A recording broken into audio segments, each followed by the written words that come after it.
오늘 말씀의 제목을 보면 누구의 만족을 위함입니까? 라는 말씀입니다. 여러분, 우리가 많은 예화를 듣는 가운데서도 어머니에 대한 예화를 어머니에 대한 예화를 말할 수밖에 없는 것은 그 어머니가 하는 역할, 엄마가 하는 역할이 바로 하나님이 우리를 사랑하는 그 그림자와 같기 때문입니다. 엄마가 음식을 맛있게 만들 때에 내가 맛있게 먹어야지 하고 자기 만족을 위해서 음식을 만드는 가정주부는 어머니는 엄마는 안 계셔요. 이것을 아이의 입맛에 맞게, 이것을 남편의 입맛에 맞게, 가족의 입맛에 맞게 만들어서 먹게 하려고. 자기 만족이 아니잖아요. 제가 어떤 식당을 하면서 성공하신 분에게 비결이 뭐냐고 묻는 가운데 그분이 대답하는 것을 듣고서 잘 될 수밖에 없겠다. 그분이 하는 말이 뭐라고 이야기하는가 하면 자기는 지금까지 주방에서 음식을 만들면서 이것을 고객에게 음식을 판다는 생각을 가지고 믿으실지 모르지만 그런 마음 가지고 음식을 만들어 보지를 않았대요. 제가 이 식당을 멈출 때가 있는데 고객에게 음식을 팔아야지 할 그때가 되면 식당을 이제는 접겠다고. 지금까지 음식을 만들면서 우리 아이들, 우리 가족에게 이 음식을 준다는 마음을 가지고 지금까지 해왔대요. 그리고 돈이 얼마나 남느냐는 것은 두 번째였고 손님들이 얼마나 맛있게 먹는가, 고객이 얼마나 맛있게 먹는가, 우리 아이들이 음식을 맛있게 먹는 것을 원하는 것처럼 그래서 가끔 가다가 주방에 시간만 있으면 나와가지고 맛 있으세요? 먹을만 하세요? 라고 물어보면서 자기들의 만족이 아니라 가족에게 음식을 만드는 마음을 가지고 해왔고 앞으로 제가 식당을 관두는 날은 이것을 고객에게 판다는 마음이 들 때는 이 식당을 접는 날이 될 거라고. 여러분 생각해 보세요. 그런 식당이 성공하지 않을 수가 있겠는가? 여러분, 우리 지도자는 자기의 배를 채우거나 자기의 권력이나 권한을 행사하는 사람이 아닙니다.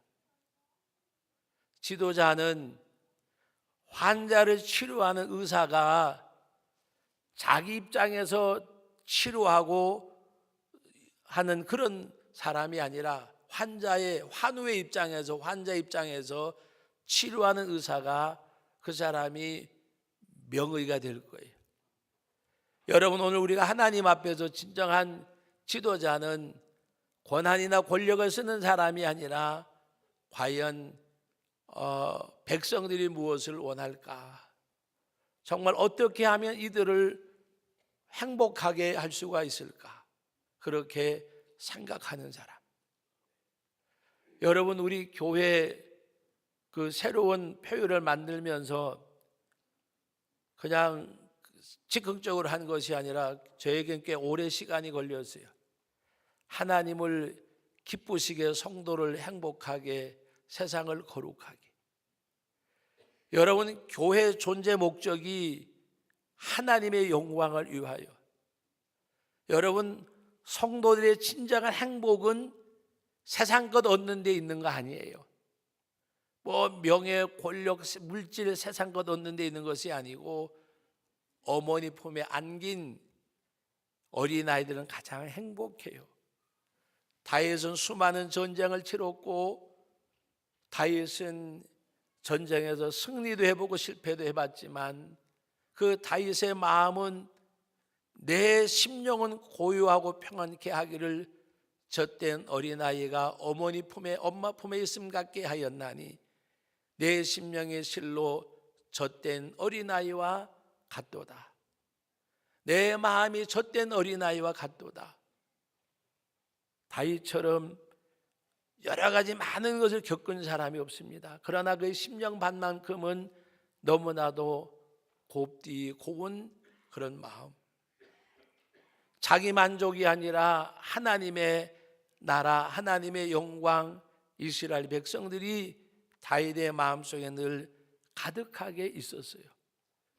여러분, 예수님께서 이 땅에 오셔서 십자가에 못 박혀 죽으실 때에 바로 예수님이 이 땅에 오셔서 행하신 모든 일들도 어떤 일이었는가?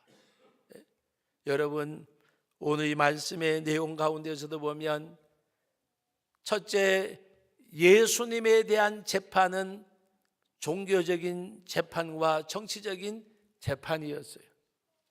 종교적인 재판은 뭔가 하면 예수님을 어떻게 해서든지 하나님을 대적하는 자로 몰아붙이려고, 그래서 성전을, 예루살렘 성전을 무너뜨리고 사흘 만에 짓는다고 그랬다.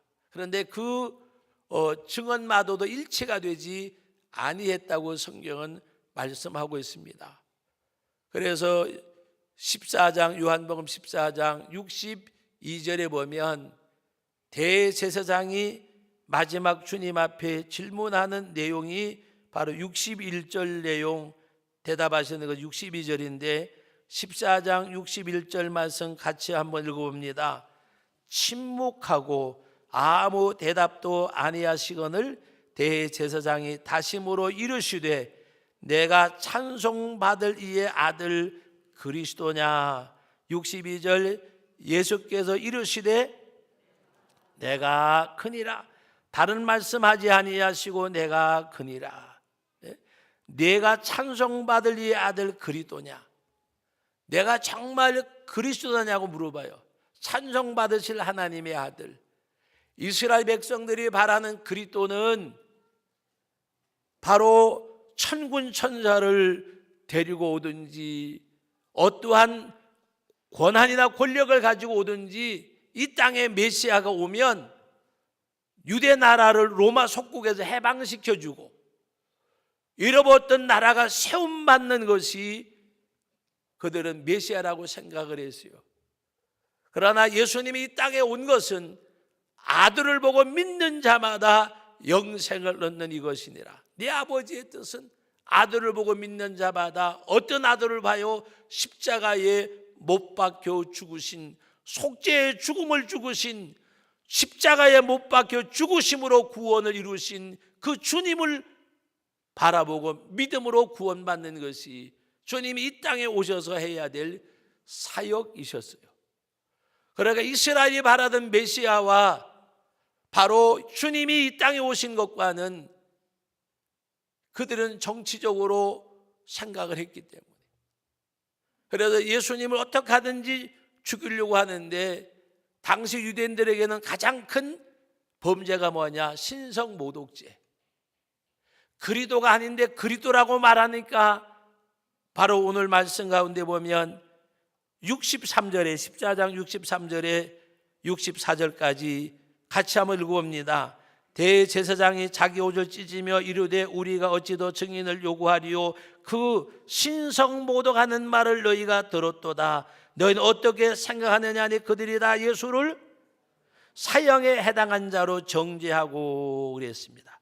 예수님을 사형에 해당한 자로 정죄했다 그랬습니다. 종교적인 재판은 끝났어요. 이제 예수님을 죽일 또 한 명분을 찾는데, 바로 예수님이 이 땅에 만왕의 왕으로, 유대인의 왕으로 오셨다고 하는데 로마 속국이 되어져 있는데, 바로 이 나라를 독립시키고 있다고 하면은, 왕으로 왔다고 하면 반역을 일으키는 거잖아요. 그래서 빌라도가 예수님에게 물어봅니다. 여러분 15장 1절로 2절까지 봅니다.